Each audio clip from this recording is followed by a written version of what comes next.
Jangan lupa subscribe YouTube channel Metro TV News dan jangan lupa nyalakan notifikasinya.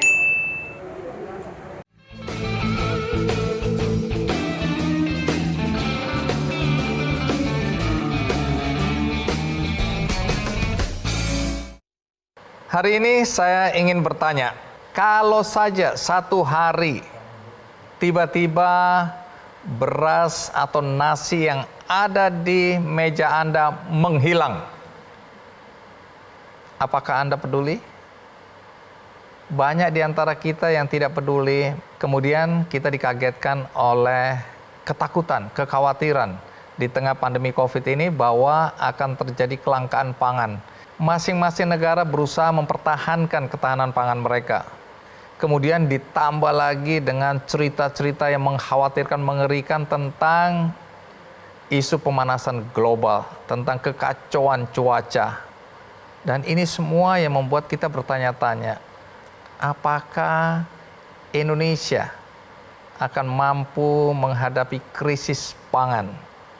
Karena ujungnya orang khawatir pangan ini akan menimbulkan konflik, mengingat jumlah manusia semakin banyak, sementara ketersediaan pangan semakin dipertanyakan.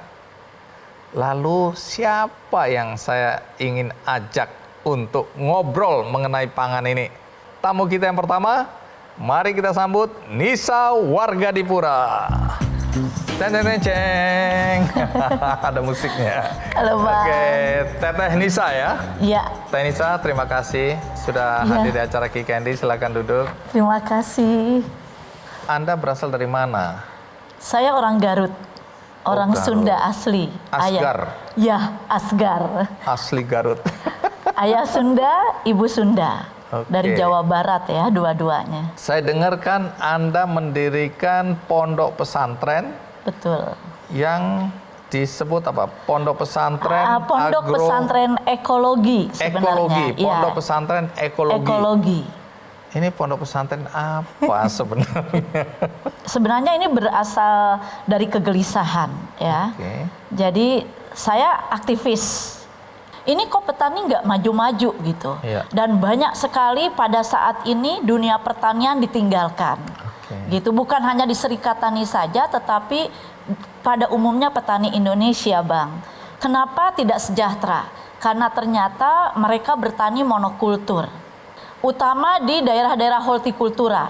Kalau sudah menanam kentang, semua kentang. Kalau padi, padi. Semuanya tidak ada lagi kecuali padi gitu ya, biasa selalu ada palawija tapi sangat sedikit sekali gitu. Oke, stop sampai di sini dulu. Ini menarik ya. Tapi sebelum menjawab, ada baiknya kita simak dulu kegiatan Anda berikut ini.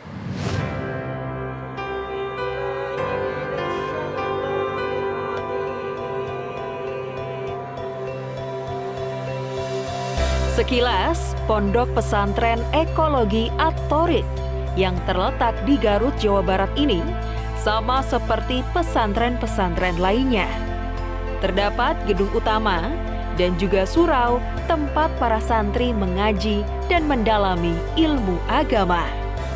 Namun, jika menyusuri sekeliling pesantren, terhampar luas sumber pangan di sawah, kebun, dan kolam ikan.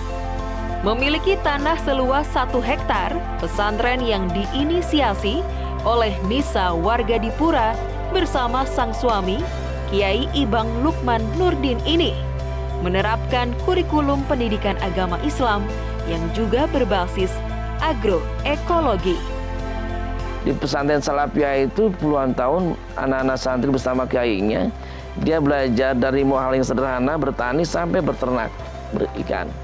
Ketika terjadi modernisasi pendidikan, pada pesantren salah satu lembaga yang ikut mengalami proses tadi demodernisasi dengan adalah istilah pesantren modern, sehingga santrinya dia tidak lagi menjadi bagian cerita dari soal tadi ekosistemnya, cerita soal ekologinya, sehingga para santri yang dikeluarkan itu dia tidak mandiri.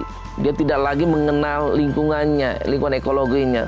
Pesantren ini lahir dari cerita kegelisahan tadi, dihidupkan kembali bagaimana bahwa para santri itu menjadi bagian dari cerita ekologinya.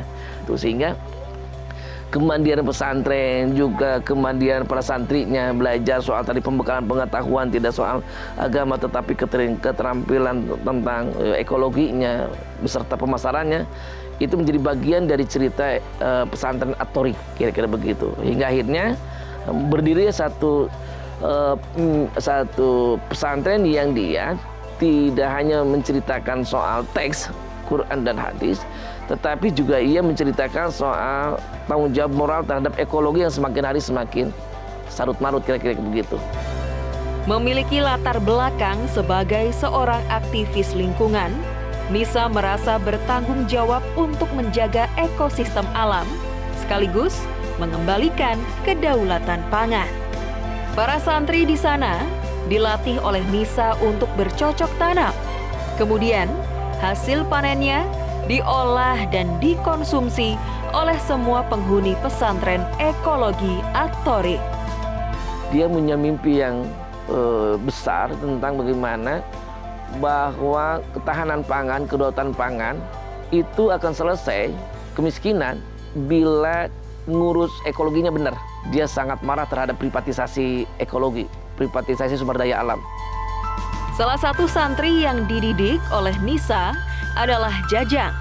Bergabung sejak tahun 2012, kini Jajang telah mengembangkan desanya untuk mewujudkan kemandirian pangan. Kalau Teh Nisa itu, dia memang perempuan hebat lah buat saya.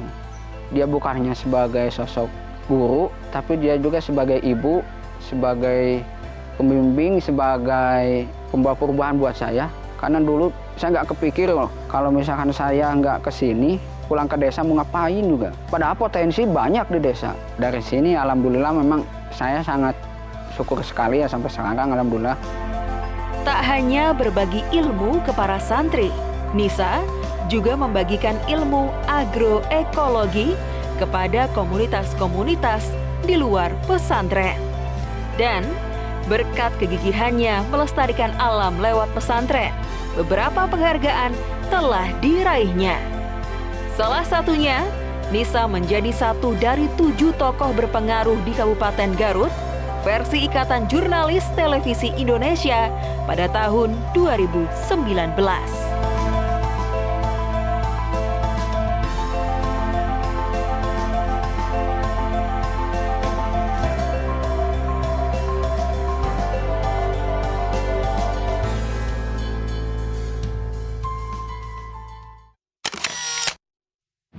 Oke, nah kembali ke tadi kegelisahan, ya, kekhawatiran yang melahirkan kemudian pesantren ekologi ini. Persisnya apa yang Anda rasakan hari itu? Hari ini kami surplus. Surplus itu pengertiannya apa? Panen berlebih. Orang lain kerepotan pada masa pandemi ini, kami berlebih. Jadi lahan garapan ini dibuat dengan sistem zonasi. Ya, dari 1 hektar. 1 hektar ini menghidupi 30 orang. 30 orang santri dan keluarga kiai. Dan itu surplus ya. Itu sudah berjalan berapa tahun? Sudah berjalan itu? 10 tahun. 12 tahun sekarang. Oke. 12 tahun, tapi tentu saja berasal dari kegagalan juga gitu. Ini sebenarnya pertanian yang sangat kuno. Pertanian yang sangat tradisional. Pertanian yang sangat alami. Kami mengambil satu buah sistem pertanian orang Sunda, namanya kebun talun. Apa itu? Kebun talun itu kebun sosialnya orang Sunda. Oke, bisa dijelaskan? Nah, di dalamnya itu ada banyak makanan, ada banyak bahan untuk membangun rumah, ada banyak sekali tanaman obat-obatan. Dan itu dipelihara oleh komunitas itu sendiri gitu, oleh orang kampung. Dan kami mendapatkan ilmu itu justru agroekologi itu didapat dari kearifan lokal. Jadi agroekologi itu basisnya adalah kearifan lokal. Kembali ke soal monokultur. Anda hendak menjelaskan di mana letak kelemahan dari monokultur ini? Ya, petani kita nggak besar lahan garapannya. Buruh-buruh tani tidak mempunyai, namanya petani tapi disebut buruh gitu. Mereka tidak punya tanah. Hanya Ini yang menjadi mengerjakan. masalah gitu. Ini yang menjadi kegelisahan. Ketika petani mempunyai lahan, petani paling banyak di satu desa itu 0,5 hektar. Jadi setengah hektar, paling banyak. Dari setengah hektar itu mereka kebanyakan hanya menanam satu tanaman. Contoh padi. Iya. Apa yang Padi. salah di sini? Padi gabahnya dijual. Penjualan itu dibelikan kangkung, dibelikan kacang, dan dibelikan bawang daun. Dan itu semua bisa ditanam oleh kita. Oke, jadi ini dia Gitu. menjual beras tapi membeli semua kebutuhan hidupnya. Semua kebutuhan hidupnya. Padahal itu bisa Bisa dilakukan ditanam. oleh kita. Oke, Dan- jadi kenapa begitu selama ini? Saya pikir ini adalah kesalahan di dalam konsep revolusi hijau. Revolusi hijau itu mendongkrak ekonomi setinggi-tingginya. Jadi tidak berbasis pada pemulihan ekosistem. Bayangkan kalau semua tanaman itu monokultur, contoh padi. Bagaimana tikusnya? Tikusnya itu masif berkembang biak, inseknya, serangganya masif di mana-mana gitu ya. Dan yang menyeimbangkan siapa? Yang menyeimbangkan itu yang makhluk paling pintar untuk menyeimbangkan perkembangbiakan tikus itu cuma satu, bukan manusia, ular. Kalau tidak ular itu pasti burung hantu. Kalau polikultur, maka banyak pilihan Banyak pilihan. bagi hama itu. Termasuk hama wereng, termasuk serangga. Jadi makanannya lebih banyak, tidak cuma satu, tidak terus menyerang padi. Jadi polikultur itu selalu berbasis pada keanekaragaman. Nah, saya ingin kembali ke persoalan kekinian tentang kekhawatiran bahwa ketahanan pangan kita ini nggak cukup tangguh. Sehingga satu hari kelak di antara kita sendiri bisa terjadi konflik akibat kekurangan pangan dengan jumlah manusia yang segini banyaknya.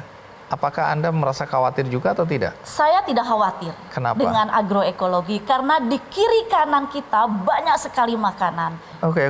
Artinya sebenarnya Anda hendak memberikan kesan kepada kami semua betapa di sekitar kita itu makanan itu berlimpah. Kita rehat sinak, ikuti terus Kick Andy.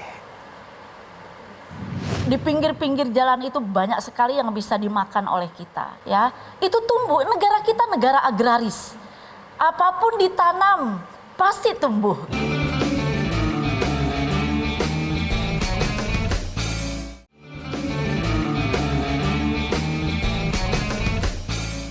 Baik, terima kasih Anda masih bersama saya dan masih seru cerita tentang alternatif pangan berkaitan dengan kekhawatiran bahwa kita akan mengalami krisis pangan dan penghargaan pada proses dari awal sehingga makanan berada di atas meja kita. Kalau di mata Anda sendiri, kondisi alam, kondisi desa pertanian kita sudah mengkhawatirkan atau Anda melihatnya dari perspektif tidak seperti itu? Sangat mengkhawatirkan. Tanah-tanah kita begitu sangat rapuh karena sudah tidak punya penahan dan unsur haranya sudah tidak punya lagi gitu. Jadi apa yang harus dilakukan ini? Pada awal pertama pembangunan pesantren, kami sama-sama menanam monokultur, padi. Ya, keras tanahnya. Tapi hanya 3 tahun karena kami kemudian sadar, itu dikembalikan lagi menjadi sangat lunak. Pak, jeraminya jangan dibuang setelah panen. Dan yang paling utama itu ya pupuk-pupuk dibuat sendiri oleh kita gitu. Pupuknya ada batang pisang, ada eek sapi gitu ya, dicampurkan kemudian ambil cacing dan itu gizi yang sangat tinggi untuk tanah. Oke, jadi cacing-cacing ini menggemburkan tanah. Betul. Saat ini pesantren ekologi tidak sawahnya tidak dibajak, tidak juga ditraktor. Hanya diratakan oleh cangkul. Ditambah pasukan keren bernama ular dan burung hantu. Surplus lah bagaimanapun juga. Burung hantu ini datangnya dari mana? Ya, karena dipelihara? Enggak, kami sekarang sudah menjadi hutan kecil. Jadi selama 12 tahun ini kami membangun perzonasi. Zonasi seed saving area, jadi itu untuk pemeliharaan benih. Benih tadi, benih warisan, benih lokal gitu ya. Kemudian untuk makanan-makanan yang tidak ditanam tapi sebenarnya itu yang seperti ini, itu sebenarnya adalah hadiah buat kami.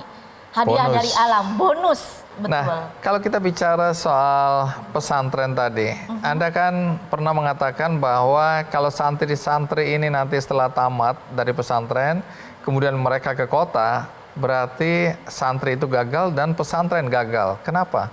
Gini, desa itu disebut tertinggal, desa itu sepi, disebutnya yang jelek-jelek desa itu. Kenapa tertinggal? Karena memang orang-orang pintarnya pergi ke kota. Ya satu-satunya cara adalah pesantren ekologi mengembangkan kurikulum bagaimana anak-anak pintar itu tidak tergiur dengan kota. Salah satunya adalah melakukan pendekatan pertanian agroekologi ini. Bahwa lu ngapain berangkat ke Jakarta, makanan sudah banyak di sana. Jadi harus diperlihatkan bahwa kita bisa sejahtera di desa. Apalagi sekarang dengan internet gitu. Orang-orang sedang mencari makanan-makanan alami. Jadi kami membuat sealami mungkin dengan proses yang sangat berusaha seaman mungkin begitu ya, sesuai dengan prosedur dan akhirnya itu barang yang cukup mahal dan saya berikan itu kepada anak-anak santri. Jadi makanan-makanan yang dulu kita anggap tidak bergengsi, sekarang sudah mendapat kehormatan. Betul. Karena orang kembali ke alam, apalagi di tengah pandemi COVID ini ya. Ini contohnya, yang ini. Ini apa, teki. Ini Rumput teki. Iya betul. Ini rumput teki loh ya. Iya ini rumput. Rumput liar yang kalau saya suka cabut-cabut, saya buang. Iya ini. Emang untuk apa ini? Ini kita ambil ininya, umbinya. Terus dipakai untuk apa? Umbinya itu satu mengandung karbohidrat, berarti dia tepung. Sudah pernah diolah ini? Ya, ini adalah pekerjaan kami. Oh, ini oke. yang paling sederhana. Kalau kamu nggak punya inisiatif, ini cabutin aja rumputnya, cari umbinya gitu. Itu Cari aja sudah umbinya. ada manfaat untuk pangan ya? Iya, pangan, perawatan tubuh. gitu. Oke. Ini orang aring, diambil airnya, kemudian dibersihkan. Dibersihkan untuk apa? Anda Untuk rambut. Ini orang aring. kalau saya nggak ada gunanya itu. Ini sebenarnya Bang untuk menghilangkan uban. Oke. Orang aring ini. Udah nggak penting itu buat saya. Baik. Jadi kalau kita arif, kita bisa mengembangkan ini, maka kita nggak usah terlalu khawatir dengan ketahanan pangan kita ya. Betul. Jadi ada alternatif selain urusan beras melulu gitu ya. Dan karbohidrat kami tidak cuma satu. Karbohidrat kami bermacam-macam. Jadi kami sebenarnya kadang tidak perlu juga beras. Masih ada singkong yang lebih segar. Nah, nanti kita akan bicara juga dengan dukun singkong ya. Oke, pesan untuk orang-orang yang khawatir bahwa Indonesia tidak akan mampu menghadapi krisis pangan. Tanaman kita keanekaragaman hayatinya luar biasa. Di pinggir-pinggir jalan itu banyak sekali yang bisa dimakan oleh kita, ya. Itu tumbuh. Negara kita negara agraris. Apapun ditanam pasti tumbuh. Jadi Baik. apapun bisa dimakan, apapun bisa ditanam asal dia adalah tanaman yang endemik, tanaman asli. Sehingga Begitu. dia tumbuh dan berkembang walaupun tanpa perawatan yang terlalu Tanpa perawatan. Itu agroekologi malahan mengembalikan kembali kearifan-kearifan lokal kita. Oke. Terima kasih Teh. Sukses selalu. Sama-sama Bang. Ya, mulai besok saya akan lihat daun-daun apa yang saya bisa makan. Ini. Orang Sunda 75 daun dimakan. 75 daun. Oke. Terima kasih. sama-sama. Sukses selalu. Nah, setelah ini kita akan bicara mengenai alternatif untuk makanan pokok. Selama ini ketergantungan kita pada beras sudah banyak dibicarakan. Tetapi begitu kita ingin beralih kepada makanan pokok lainnya, kelihatannya belum berhasil. Ada yang alternatif jagung, sorghum, singkong. Tapi apa yang terjadi sebenarnya sehingga kita tidak siap untuk beralih dari beras ke makanan pokok lainnya? Nah, saya akan mengundang seorang dukun singkong yang akan menjelaskan apa kelebihan singkong dibandingkan dengan beras mungkin. Ikuti terus Kick Andy.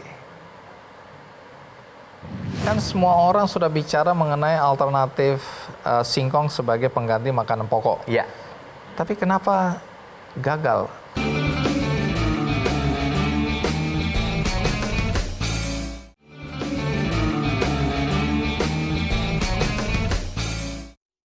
Kalau tadi kita bicara tentang daun-daunan yang ternyata kemudian memberikan harapan pada kita bahwa pada dasarnya bangsa Indonesia ini kaya raya dengan semua ketersediaan bahan makanan di alam kita.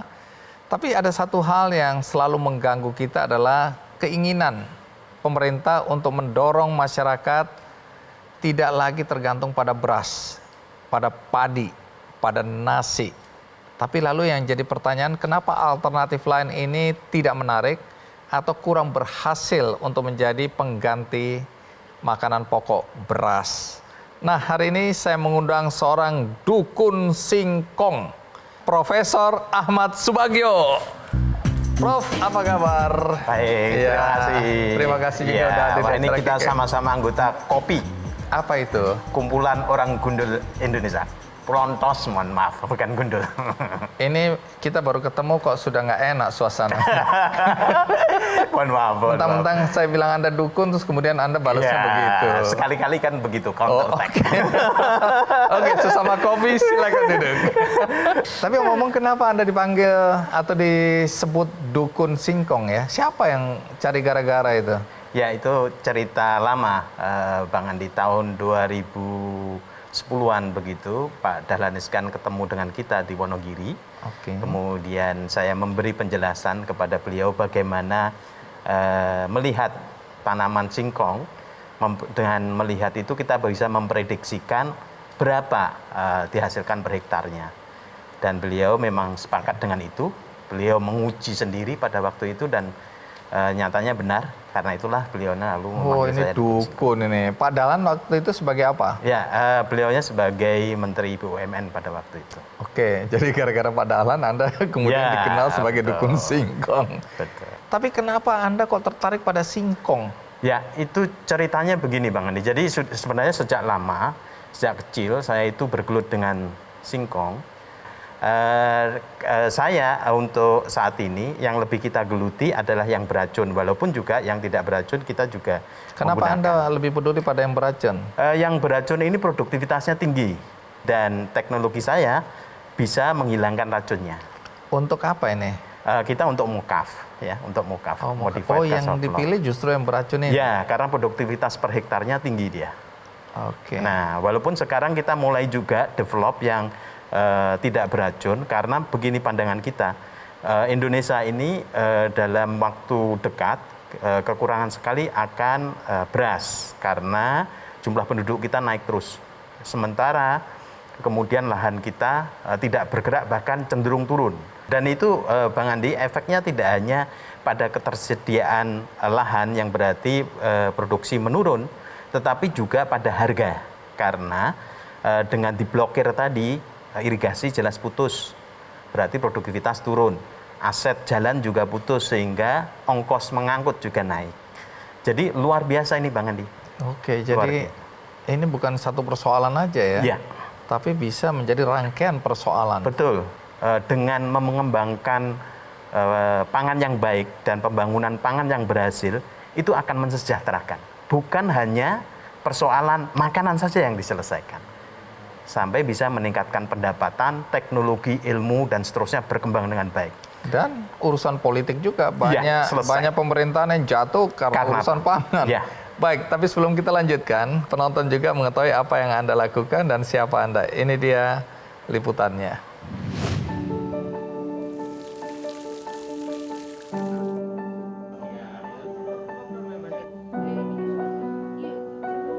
Dukun Singkong, julukan yang disematkan pada Ahmad Subagio, guru besar Universitas Jember, Jawa Timur. Julukan itu diberikan pada doktor lulusan Osaka Prefecture University Jepang ini karena penelitian dan inovasinya pada singkong. Salah satu hasil penelitiannya adalah modified cassava flour atau mokaf yang telah dikenal dan diproduksi oleh masyarakat. Kita sudah pernah mengembangkan namanya mokaf ya, sejak tahun 2004 kita kembangkan. Pertama kali kita sebut sebagai tepung singkong modifikasi. Kemudian kita beri nama mokal. kemudian kita ubah menjadi mokaf, dan itu alhamdulillah sudah tersebar di seluruh Indonesia teknologi itu dan dimanfaatkan demikian banyak oleh orang. Kita patut bergembira atas itu. Juga di beberapa tempat di luar negeri juga sudah kita kembangkan.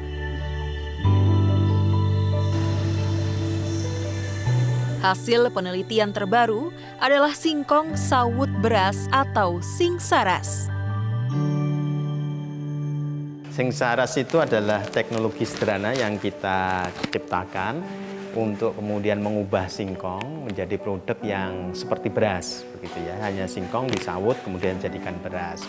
Nah, produk ini kita memang kembangkan untuk menghadapi masa-masa pandemi. Ketika pandemi ada problem, orang kemudian akses makanan kurang, maka dengan teknologi sederhana ini masyarakat bisa membuat di rumahnya sendiri, kemudian bisa disimpan sampai 1 tahun.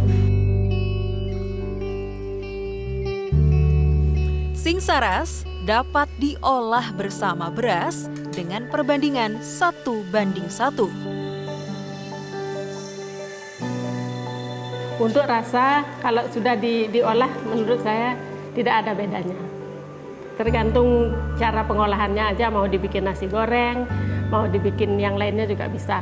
Kalau tanpa nasi goreng, kalau dimakan dengan lauk biasa juga bisa.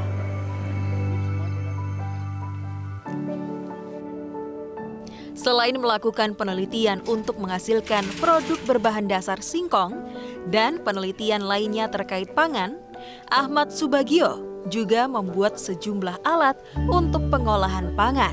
Kita tidak hanya mendevelop proses, begitu ya.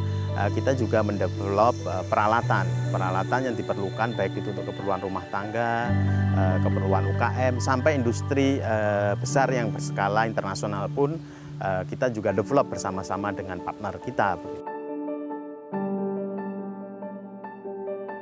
Semua hasil penelitian dan inovasinya sengaja tidak dipatenkan agar dapat dimanfaatkan masyarakat. Kita selalu berkomitmen bahwa ilmu itu harus bermanfaat, tidak hanya berhenti sampai untuk keperluan ilmuannya saja. Melepaskan dahaga daripada hausnya ilmuwan itu perlu, begitu. Tetapi lebih perlu lagi adalah kemudian menyelesaikan masalah yang ada di masyarakat. Wow, tunggu dulu. Dari singkong ini bisa dibuat apa aja sih? Apa saja? Makanan ya. Jadi dengan konsep pembuatan singkong menjadi tepung, berarti ini adalah prinsip tepungisasi gitu ya. Maka kita bisa bikin berbagai macam makanan. Gitu. Cuma saja, Bang Andi, jadi teknologi yang kita develop yaitu mokaf di sini yang tadi itu adalah mengurangi cita rasa dan bau singkong. Jadi kalau orang makan singkong, kan kesannya makan orang susah. Nah, jadi kita develop agar kemudian rasa dan juga bau singkong menjadi berkurang. Kita bisa mengcovernya kira-kira sampai 80%, jadi hanya tinggal 20%. Terus rasa apa yang muncul? Plain itu jadi kita bisa campur coklat, bisa campur apapun ya, dan bau coklat, bau vanila atau betul-betul yang dominan. Berbeda dengan terigu, Bang Andi. Kalau terigu dicampur coklat, rasa gurih terigu masih muncul.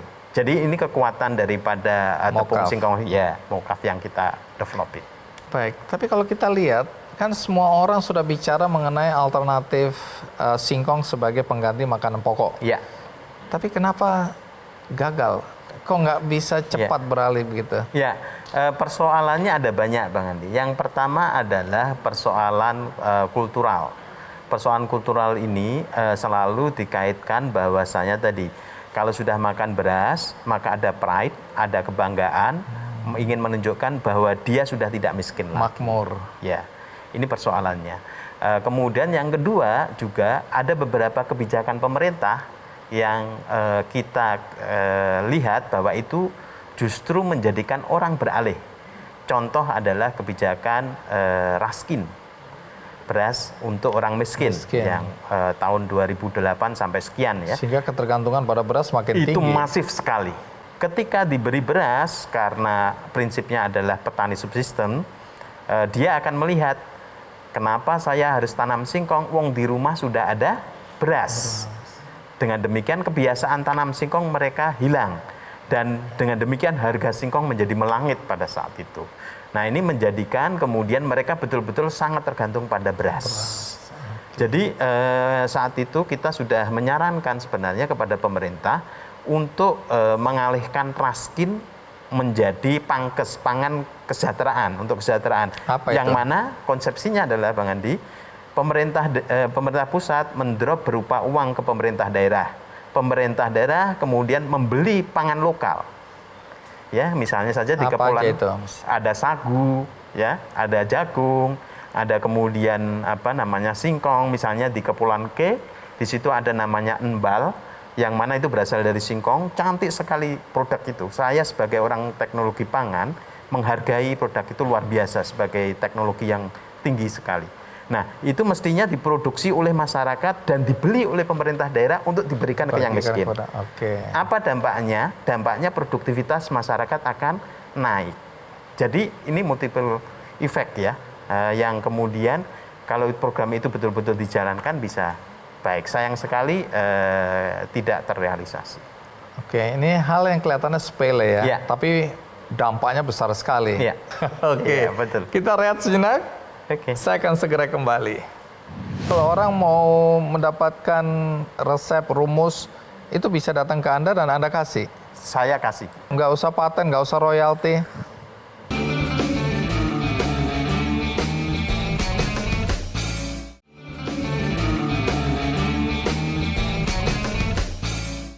Baik, tadi Anda sudah jelaskan mengenai turunan dari singkong, bisa macam-macam ya. Kalau dulu kita kenal makanan zaman dulu dari singkong apa? Gaplek. Gaplek, ya. Gatot. Kemudian juga getuk. Getuk. Ya. Terus apa lagi? Tiwul. Tiwul. Iya. Iya, ini biasanya kalau orang bicara ini identik dengan kemiskinan. Iya, kemiskinan. Makanya ini begitu. kurang bergengsi ya. Nah, tapi sekarang ceritakan, singkong itu hebatnya apa? Yang pertama adalah dari sisi produktivitas. Jadi kalau kita bicara per hektar, maka singkong ini salah satu tanaman paling efisien untuk fotosintesis. Ya, sehingga dia jumlah produksinya sangat tinggi sekali dibanding tanaman yang lain. Dengan lahan terbatas, produksinya cukup tinggi sekali. Satu itu. Yang kedua adalah kebutuhan daripada budidayanya, inputnya sangat kecil. Kenapa demikian Bang Andi? Kebanyakan singkong itu kan yang diambil adalah karbohidratnya. Kemudian yang kedua, bentuk karbohidratnya adalah karbohidrat kompleks. Jadi Bang Andi, kalau kita makan beras, Bang Andi dalam waktu cepat 3-4 jam lapar lagi. Tapi kalau singkong tidak, lama, bisa sampai 6 jam. Dan tadi saya lihat banyak sekali produknya ya, apalagi Mokaf ini saya lihat sudah mulai terkenal ya. Orang bikin bakmi dari tepung Mokaf gitu ya. Dan banyak sekali turunan makanan yang kekinian yang diproduksi dari tepung-tepung singkong seperti ini ya. Nah, sekarang yang jadi pertanyaan tentu saja, kenapa harga singkong ini rata-rata hancur di petani? Sehingga petani sebenarnya udah mulai malas nanam singkong ini, tapi nggak ada pilihan, mereka tanam lagi. Ya, persoalannya adalah di supply chain. Supply chain itu berarti petani ketika tanam, maka dia tahu bahwa saat tanam yang baik kapan. Kemudian harga yang ketika dia menjual itu sudah ada kepastian. Karena apa? Pasar sudah ada saat itu, sudah ada kontrak. Nah, ketika sudah ada kontrak antara petani dan kemudian juga industri, di sini harga sudah ditentukan di depan. Di dalam kontrak farming salah satu poinnya adalah waktu tanam dan waktu panen. Karena tidak ada kontrak farming, waktu tanam dari petani sama semua. Apa akibatnya? Waktu panennya pun sama semua. Sehingga ketika panen raya, ya pasti harganya jatuh. Kontrak farming di Indonesia tidak akan jalan, ya khususnya yang ada di Jawa, tanpa adanya namanya corporate farming. Apa itu Bang Andi? Kalau Bang Andi lihat di datang misalnya petani-tani ngumpul, mereka rokokan, mohon maaf, sambil minum kopi. Iya. Kemudian mereka sepakat, oke kita bentuk kelompok tani atau gapoktan. Semudah itu. Padahal mestinya yang dia lakukan adalah dia berdiskusi ya, tentang kemudian hamparan yang dia punya berapa. Oke, kita punya 1 hektar, kemudian yang lain punya 2 hektar, yang lain punya 3 hektar. Karena kita satu hamparan, bagaimana kalau disatukan? Lalu apa komoditinya? Oke, tanam singkong. Setelah tanam singkong, kita cari kemudian penjamin untuk market, untuk pasarnya, yaitu industri. Nah, kemudian perbankan bisa hadir saat itu. Jadi itu yang mesti dilakukan. Dengan 20 hektar, maka itu adalah skala ekonominya masuk. Oke, sekarang waktunya Anda menjelaskan Ya. mengapa singkong ini bagi Indonesia penting. Ya, oke. Apalagi dikaitkan dengan konteks ketahanan pangan, konteks ketakutan akan krisis pangan, Ya. dan kemudian singkong dianggap sebagai alternatif yang harusnya bisa Ya. tumbuh dan berkembang. Nah, pada masa pandemi kita memerlukan, sudah diingatkan oleh FAO, kehati-hatian. Karena apa? Ketika masa pandemi pergerakan orang dan pergerakan barang dibatasi. Apa dampaknya? Dampaknya adalah mengganggu seluruh rantai pasokan makanan. Ini menjadi problem besar bagi kita. Jadi di wilayah yang sangat terisolisir, pulau kecil yang tidak bisa menghasilkan beras, yang menghasilkan hanya jagung dan kemudian singkong, berasnya datang dari Jawa, sekarang ada problem. Tetapi sekali lagi, ketika ada problem, di sisi lain adalah bencana, di sisi lain adalah keuntungan sebenarnya Bang Andi.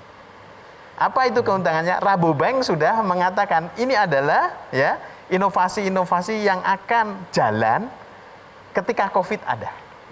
Salah satunya adalah yang berbahan baku lokal. Apa itu lokal?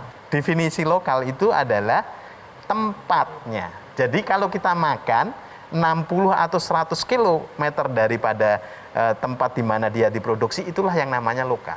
Di radius itu. Oke. Jadi bukan definisinya bukan komoditi lagi. Kita tidak terikat komoditi. Konsepsi ini akan kemudian penting bagi pembangunan pertanian. Terus, ini adalah bahan-bahan potensi lokal yang non beras. Banyak sekali, singkong, sagu, jagung, ubi jalar, aneka umbi lainnya dan seterusnya. Ada pisang non buah.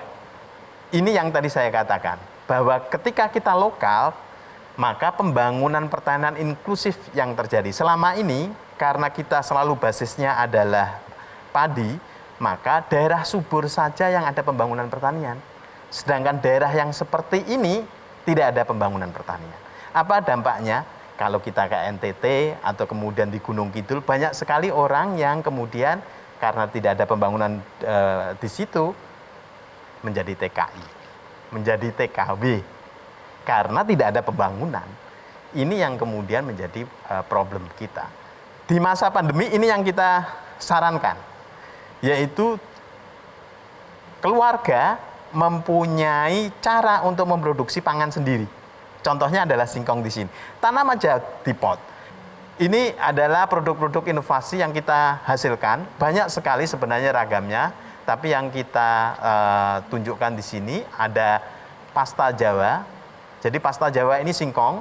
Nah, gluten free ya food products. Kita punya ini. Jadi semua produk ini sudah ada di pasar atau? Jadi kita develop, lalu kemudian kita lempar. Jadi Bang Andi, saya sebagai peneliti tidak pernah mematenkan. Saya tidak pernah mematenkan Jadi produk siapapun saya. juga bisa memanfaatkan Bisa ini mengakses. untuk kegiatan bisnis pun nggak apa-apa? Tidak ada masalah. Jadi kita develop sebuah teknologi dan kemudian distribut ke masyarakat agar dimanfaatkan. Karena Oke. itu adalah bagian daripada cara kita untuk membangun masyarakat. Jadi kalau orang mau mendapatkan pengetahuan atau apa istilahnya resep, rumus, itu bisa datang ke Anda dan Anda kasih? Saya kasih. Mau pelatihan? Nggak usah paten, nggak usah royalti. Tadi kan udah jelaskan kepuasannya itu seorang ilmuwan. Ya, kepuasan seorang ilmuwan untuk meneliti itu adalah kepuasan ketika bagi saya ya, itu adalah hasil penelitian dimanfaatkan. bermanfaat buat banyak orang. Bukan kepuasan pribadi seorang ilmuwan yang hanya menulis jurnal dan kemudian dia dapat untuk naik pangkat menjadi profesor. Oke, Anda manusia langka lah ya. Oke. Ini yang kita cita-citakan bagaimana membangun negeri dengan singkong. Karena Bang Andi tidak ada di sini, singkong itu ada di seluruh kehidupan kita. Hampir seluruh kehidupan kita ada singkong. Ya, tekstil ini mengandung singkong. Untuk nganyam benangnya, maka agar benang mudah dianyam, kita menggunakan singkong juga, tapioka. Kertas, tisu, ya, apapun yang bahan dari pulp untuk menjadi hamparan kertas, dia harus memerlukan. Jadi semua unsur singkong ada dalam kehidupan kita. Bukan hanya ini, bukan hanya makanan. Jadi pakan, jelas pakan itu sangat banyak sekali mengandung singkong. Oke, jadi kesimpulannya memang singkong penting dalam kehidupan kita. Di Indonesia nilai dari perdagangan kita itu mencapai 100 triliun dalam 1 tahun. Dan kita masih minus saat ini. Kita masih impor singkong. Jadi hari ini saya dapat pencerahan mengenai urusan singkong. Luar biasa ya, saya baru tahu betapa singkong itu mempengaruhi kehidupan manusia. Dan ada di dalam seluruh lingkaran kehidupan kita. Tapi yang jadi pertanyaan sekarang,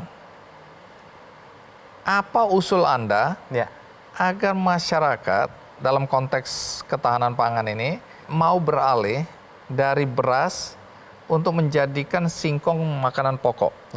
Apa usul Anda? Yang pertama adalah masyarakat harus disadarkan betapa singkong itu adalah sehat. Ya, kita pernah mengadakan survei di Trenggalek, angka diabetes dan kemudian juga angka kolesterol.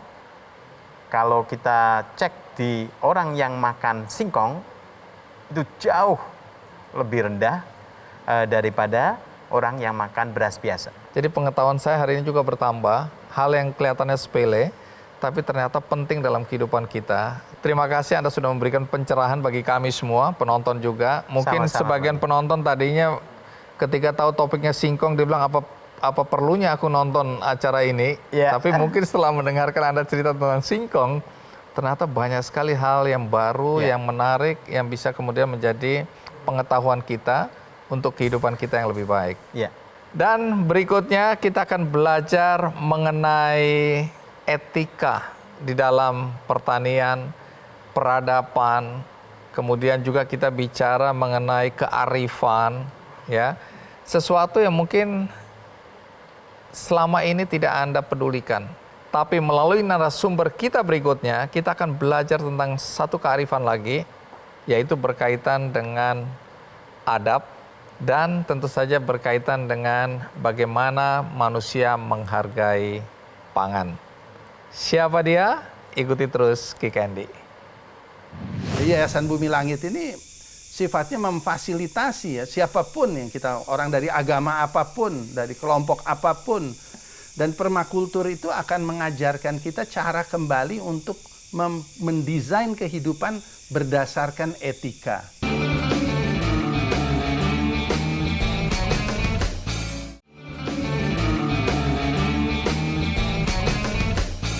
Salah satu alternatif untuk menjaga ketahanan pangan kita, untuk menghargai pangan yang tersedia di atas meja Anda, maka saya akan mengajak ngobrol seseorang yang dalam berkegiatan di bidang pertanian, dia menerapkan yang namanya permakultur. Mungkin sebagian dari Anda sudah sering mendengar, tapi mungkin juga ada di antara Anda yang tidak mengerti apa yang dimaksud permakultur dan juga apa manfaatnya bagi kehidupan manusia. Nah, di ujung sana sudah ada Pak Iskandar Waworuntu. Apa kabar Pak Iskandar? Baik, terima kasih. Alhamdulillah. Ya, jadi posisi Anda sekarang di mana? Saya di Imogiri, tepatnya di Center of Learning kami, di tempat pembelajaran kami di Desa Giriloyo, tidak jauh dari makam Imogiri, makam Raja-Raja. Jadi di sebelah tenggara Jogja.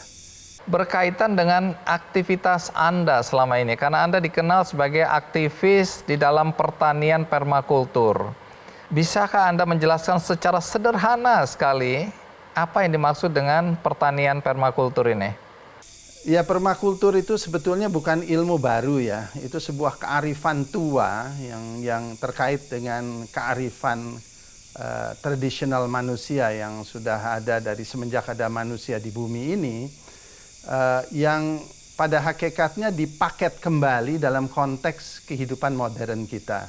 Jadi dimulai oleh beberapa orang di Australia, kira-kira tahun 79-an akhir, 80-an awal, yang mungkin merasa amat kecewa dengan tatanan kehidupan ya pada umumnya, kehidupan manusia pada umumnya, dan mereka mencoba mencari sebuah landasan yang disebut permakultur oleh mereka yang berdasarkan pada etika. Ya, jadi etika itu menjadi titik pijak dari pendekatan hidup. Baik, menarik ya. Tapi sebelum itu ada baiknya kita simak dulu apa kegiatan Anda berikut ini.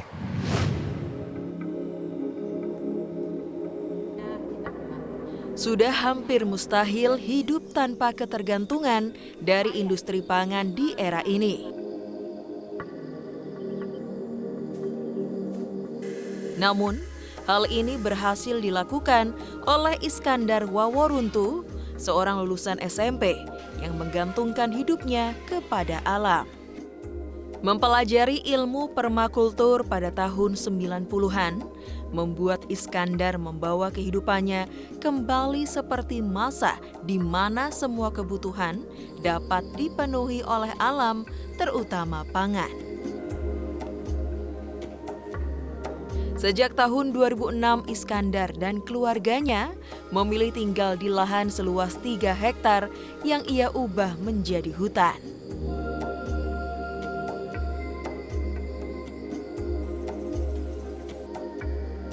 Di lahan ini pula Iskandar mendirikan warung Bumi Langit dengan sajian makanan yang sepenuhnya dihasilkan dari pertanian di hutan tempat mereka tinggal.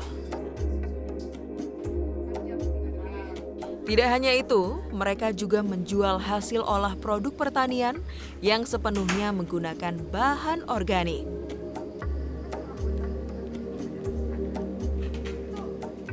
Ilmu yang membawanya kembali ke alam pun ia bagikan kepada mereka yang ingin belajar.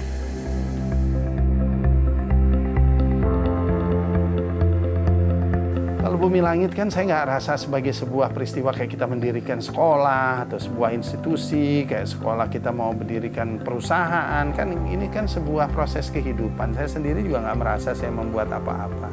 Nama aja juga cuma datang begitu. Pada satu saat kita harus cari nama, yuk kita cari nama, kebetulan Bumi Langit menjadi relevan sebagai nama. Tapi itu sesuatu yang organically happen gitu, nggak ada sebuah plan atau sebuah rencana, sama sekali nggak ada. Jadi ya perjalanan pribadi saya coba mencari bagaimana saya menjadi orang yang baik terkait dengan alam.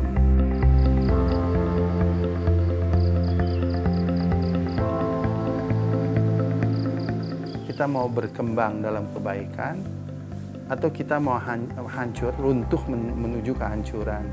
Jadi pilihannya cuma di sana. Sekarang yang pada umumnya orang melakukan pilihan adalah membangun kerusakan, ya, memperbesar kerusakan, karena kita semua menjadi konsumtif, kita menjadi mengambil sesuatu yang bukan hak kita dari alam atau lebih daripada yang jadi hak kita. Ya, dan itu sebetulnya berlebih itu adalah sama dengan mencuri, nggak beda berlebih dengan mencuri.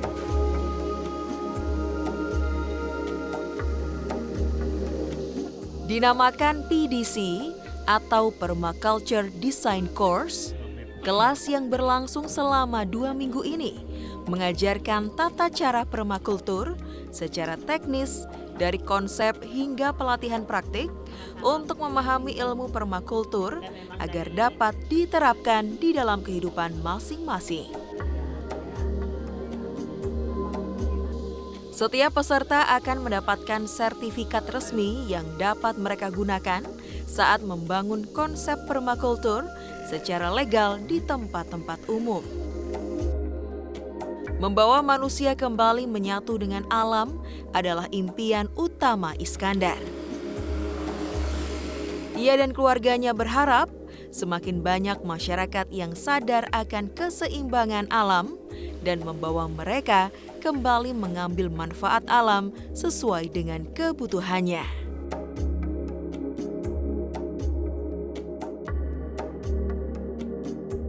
Bumi Langit.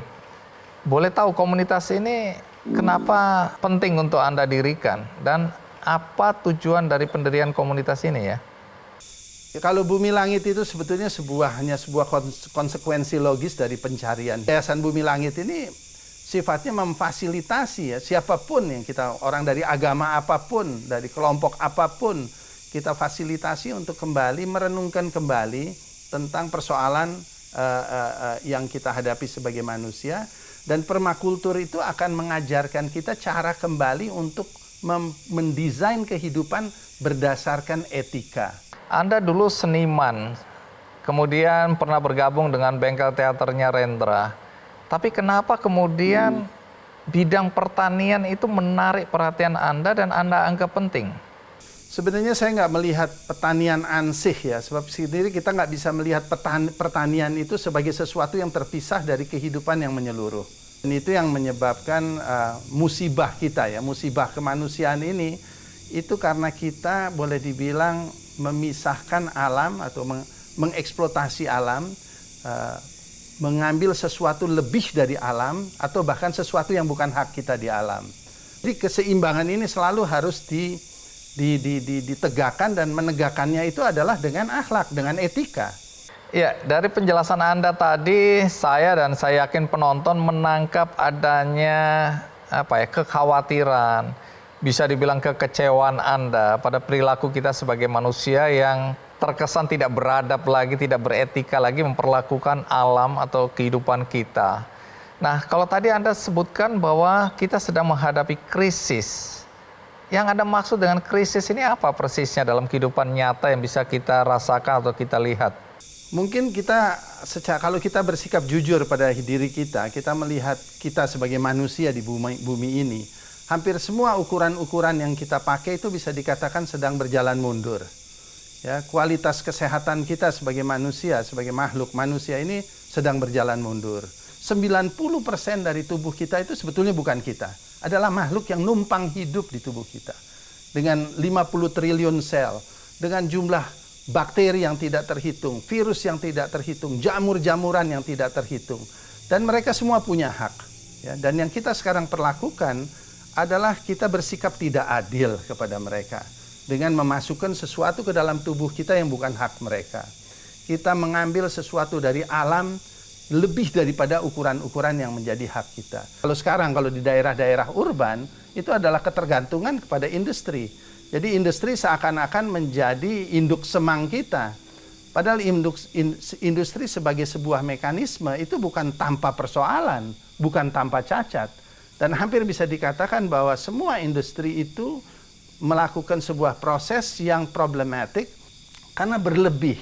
Ya, berlebih karena semua berniat mencari financial gain, keuntungan keuangan. Menarik sekali ya, karena saya langsung membayangkan kejadian-kejadian yang berkaitan dengan keserakahan manusia ya. Kita lihat bagaimana orang-orang yang sudah diberi materi yang berlebihan ya, tapi tetap mencuri hak orang lain, hutan yang dirambah dan seterusnya. Nah, tapi sebelum saya lanjutkan, kita rehat sejenak, ikuti terus Kick Andy. Kita harus membayar, nggak mungkin kita bisa luput.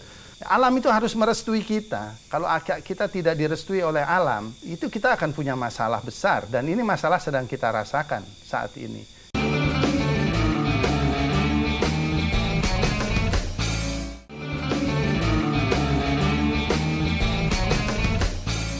Pak Iskandar, kita lanjutkan obrolan kita tadi ya, yang sempat terputus. Nah, banyak orang tidak peduli tentang proses dari asal muasal makanan itu sampai ada di meja makan kita. Tapi Anda kan tadi menjelaskan dengan baik sekali tentang sebuah perjalanan ya, dari awal dengan segala macam proses etika, adab dan seterusnya, sehingga makanan itu tersedia di hadapan kita. Nah, tapi kan nggak semua orang peduli pada apa yang Anda ceritakan tadi, dengan kerusakan-kerusakan. Nah, apakah Anda pribadi sekarang ini bersama teman-teman Anda yang punya visi sama, punya kepedulian sama, bahwa kerusakan ya yang berkaitan dengan alam dan kemudian ke pertanian ini sudah sedemikian parahnya sehingga mengarah pada krisis? Saya rasa fakta yang membuktikan itu ya. Artinya kalau kita lihat bagaimana kualitas kehidupan seperti saya katakan tadi, bahkan kita sebagai bangsa pun sedang dipertanyakan sampai di mana perjalanan kebangsaan kita pada saat semua peristiwa kehidupan itu kehilangan, maaf dalam kata-kata saya bilang konteks dari restu alam. Alam itu harus merestui kita. Kalau kita tidak direstui oleh alam, itu kita akan punya masalah besar, dan ini masalah sedang kita rasakan saat ini ya. Dan kalau kita merujuk kepada semua kearifan masa lalu, mereka akan, kalau orang Sunda bilang pamali, ora elo, ya nggak pantas kalau kita melakukan alam itu atau kita menzolimi alam di luar daripada kita harus membayar. Ya, nggak mungkin kita bisa luput. Jadi jangan heran kalau kita punya masalah psikologis, jangan heran kalau kita punya masalah emosional, karena itu menjadi sebuah rantai yang terjadi dengan apa yang kita makan. Dan semua ini sekarang scientifically proven. Ya, jadi istilahnya tinggal kita ini mau menganggap penting atau tidak. Ya, kalau saya rasa begitu, Mas Andi. Nah, saya dengar di tempat Anda ada lahan seluas kurang lebih 3 hektar yang kemudian ini menjadi arena pelatihan, arena pembuktian tentang apa yang Anda sampaikan. Boleh tahu apa yang dilakukan di area 3 hektar itu? Area 3 hektar kami ini memang area yang sifatnya keras ya, karena perbukitan yang dulu sudah mungkin amat dieksploitasi oleh praktek-praktek pertanian yang kurang benar, tidak ada teras. Jadi kami sekarang sedang melakukan perbaikan ya, melakukan pembuatan kontur-kontur tanah supaya pada prinsipnya sebetulnya permakultur itu mengajarkan kita untuk menciptakan sebuah lingkungan untuk bisa mengambil sebanyak-banyak mungkin manfaat dari matahari ya, manfaat dari air yang itu semua kan tidak dibayar, itu semua given ya. Setiap kampung-kampung itu, setiap pekarangan-pekarangan itu adalah hutan pangan. Kita setiap kali keluar dari rumah, kita akan mendapatkan rezeki yang diberikan oleh landscape yang dibangun oleh kita sendiri, atau paling tidak oleh bapak kita, oleh nenek kita. Dan itu akan menjadi sebuah sistem yang berkesinambungan. Jadi permakultur itu objektifnya itu pada akhirnya adalah menciptakan hutan pangan. Ya. Jadi hutan pangan ini sesuatu yang sebetulnya amat potensial kita lakukan di Indonesia karena climate-nya itu bisa, kita tidak akan putus. Ya, hari ini kita keluar ada satu yang menghasilkan, ada sirsak, besok ada ubi, besoknya lagi ada pepaya, besoknya. Jadi tidak pernah ada putus dari siklus kehidupan yang bisa kita pakai sebagai sumber kehidupan. Kalau lebih kita pakai sebagai kita olah menjadi bahan olahan supaya bisa berumur lebih banyak. Kalau misalnya masih lebih, kita berikan kepada tetangga kita. Kalau masih lebih, kita bisa perjualbelikan. Jadi mekanismenya kan sebetulnya seperti itu. Ya. Nah, bisakah Anda sampaikan pesan bagi siapapun yang menonton acara ini berkaitan dengan mungkin kekhawatiran Anda, dan bagaimana Anda mengajak serta kami semua ini untuk memperhatikan keseimbangan yang Anda sampaikan tentang alam kita dan berkaitan dengan ketakutan akan adanya krisis pangan pada generasi kita yang akan datang? Kita harus mulai pada diri kita sendiri. Ya, kita harus memperlakukan tubuh kita sebagai sesuatu yang suci, sesuatu yang sacred. Ya. Kesadaran itu sendiri sebetulnya akan pelan-pelan menjadi kekuatan untuk terjadinya sebuah perubahan. Ya, jadi kalau sekarang sebetulnya itu sudah menjadi kesadaran yang umum. Bahkan Mas Andi sendiri mungkin melakukan, teman-teman banyak yang melakukan, mereka melakukan apa yang disebut detoxification, ya, mereka melakukan melakukan diet yang baik, mereka, dan ini sebetulnya kan proses dalam rangka untuk memperkuat kita secara fisik dulu untuk bisa mengatakan tidak kepada sesuatu yang buruk.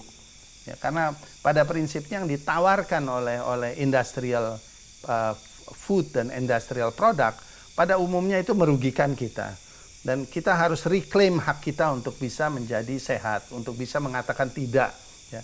Nah, kalau saya merasa permaculture itu menjadi strategi dalam melakukan itu secara lebih menyeluruh. Jadi bukan hanya tentang diet untuk makan makanan yang sehat, tetapi justru bagaimana mengaitkan diet dengan sebuah strategi kehidupan untuk kita bisa terbebas dari ketergantungan kepada produk-produk pabrik secara lebih besar, mungkin nggak langsung, tetapi mungkin bertahap dalam 5 tahun, dalam 7 tahun, dalam 10 tahun, tapi itu penting dilakukan. Ya. Menarik sekali ya, kami mendapat perspektif baru ya dalam melihat pangan ini dengan cakupan yang lebih luas. Jadi terima kasih sekali Pak Iskandar, Anda memberikan pencerahan, terutama hari ini saya belajar banyak ya. Selama ini mungkin hidup saya agak sembrono ya, tidak memikirkan apa yang Anda sampaikan tadi. Mudah-mudahan hari ini ya siapapun yang menonton acara ini bisa melihat dari perspektif yang Anda lihat tadi. Jadi tidak sekadar hidup, tidak sekadar makan, tidak sekadar bicara tentang pertanian, tetapi ada yang lebih besar, lebih luas dari itu, dan Anda tadi kaitkan dengan berbagai aspek, termasuk aspek keimanan. Jadi terima kasih, hari ini kita belajar pelajaran baru dari Anda, saya terutama ya. Dan semoga tentu banyak orang bisa mendapat manfaat. Salam sehat dari kami semua untuk Anda dan teman-teman di Bumi Langit dengan segala kegiatan yang positif yang Anda lakukan di tempat Anda. Terima kasih. Iya, sama-sama Mas Andi. Itu tadi cerita tentang Pak Iskandar Waworuntu dengan kegiatannya melalui yayasan atau komunitas Bumi Langit, di mana kita mendapatkan perspektif melihat pangan dari sisi yang berbeda, dikaitkan dengan berbagai aspek tadi. Mudah-mudahan ini memberikan keyakinan pada kita tentang bagaimana menjaga keseimbangan, termasuk apa yang masuk di dalam tubuh kita. Saya banyak belajar tadi. Nah, di akhir acara ini seperti biasa, teman-teman, saya akan membagikan buku, dan buku ini saya yakin buku yang menarik untuk Anda baca. Judulnya Duduk Dulu, Jangan Lupa Jadi Manusia. Ini ada konteksnya dengan pembicaraan kita terakhir dengan Pak Iskandar Waworuntu. Penulisnya adalah Syahid Muhammad. Kalau Anda tertarik pada buku ini, gampang. Anda bisa mendapatkannya melalui kuis di Twitter Kick Andy Show. Dan juga ada undiannya di website kickandy.com. Dan bagi Anda yang tadi menonton di pertengahan episode kali ini, jangan khawatir, Anda bisa menonton dari awal karena ada tayangan ulangnya di metrotvnews.com. Ada juga cuplikannya di YouTube Kick Andy Show. Dan bagi Anda, sekali lagi, yang ingin berbuat baik dan tidak tahu caranya, ada cara yang mudah, yaitu bisa melalui benihbaik.com. Tinggal klik benihbaik.com, Anda sudah bisa melakukan kebaikan dalam hidup Anda. Sekali lagi, semoga episode kali ini memberikan inspirasi bagi kita untuk memberikan kehormatan kepada pangan, dan menghilangkan kekhawatiran kita akan terjadinya konflik akibat krisis pangan. Semoga Tuhan selalu menjaga bangsa Indonesia. Sampai jumpa.